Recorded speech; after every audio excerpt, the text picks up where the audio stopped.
Breaking. Togo just erupted in massive protests as citizens stormed the streets demanding an end to Faure Gnassingbe's 20-year grip on power. According to the UK Guardian and Amnesty International, what started as peaceful demonstrations has escalated into full-scale uprising, with the president's whereabouts now uncertain. You may now watch this Al Jazeera footage, used here under fair use for reporting and commentary. The government, led by Faure Gnassingbe, banned them 3 years ago. He's ruled for 20 years. Recent constitutional changes allow him to stay in power for life. Demonstrators want him to go. Hundreds of people have been killed and thousands forced from their homes during decades of crackdowns on dissent. Faure Gnassingbe's grip on power has long been controversial, but recent constitutional changes, seen by many as a move to allow him to stay in power indefinitely, have pushed the public's patience to its breaking point. On June 26th, hundreds of frustrated Togolese, especially youth, poured into the streets of Lomé, forming blockades and burning tires as a powerful message of dissent. The government's response was swift and brutal. Security forces deployed tear gas, arrested dozens, and flooded key neighborhoods with military vehicles. Businesses shuttered, fear gripped the capital, but still the people refused to back down.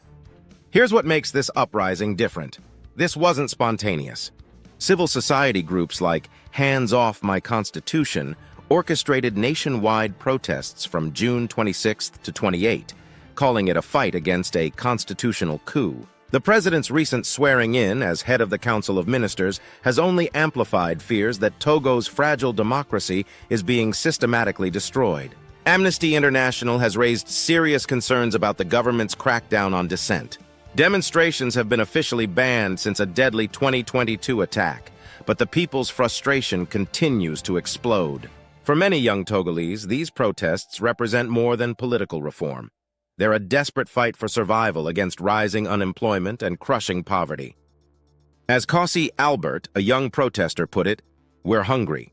His determination to protest again underscores the profound injustice felt across the nation.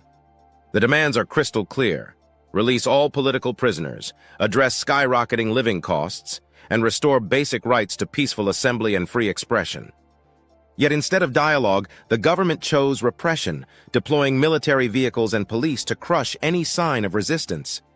These heavy-handed tactics have only deepened the rift between the state and its citizens. But here's the bigger picture. Togo's crisis isn't happening in isolation. The entire West African region has been rocked by coups and democratic backsliding in recent years. BBC Africa reports widespread fear that the situation in Togo could spiral further, with lasting consequences for regional stability and hopes for accountable governance. Despite these challenges, the resilience of the Togolese people remains remarkable. Their willingness to confront intimidation and demand a voice in their future proves the enduring power of civic action. As the world watches, the critical question remains: will President Faure Gnassingbe heed the people's call for change, or will he continue down this path of repression? The bottom line, Togo's protests highlight a familiar story across the continent. Citizens risking everything for basic rights so many take for granted. The government's harsh response only proves how high the stakes have become in this struggle for democracy and dignity. Stay tuned as we continue following developments in Togo and across Africa. If you believe in the right to freedom and justice, add your voice, wherever you are in the world. If you found this breaking coverage insightful, smash that subscribe button for more real-time coverage of Africa's political transformation.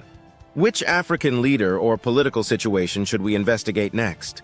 Drop your thoughts in the comments below. Your voice drives our coverage.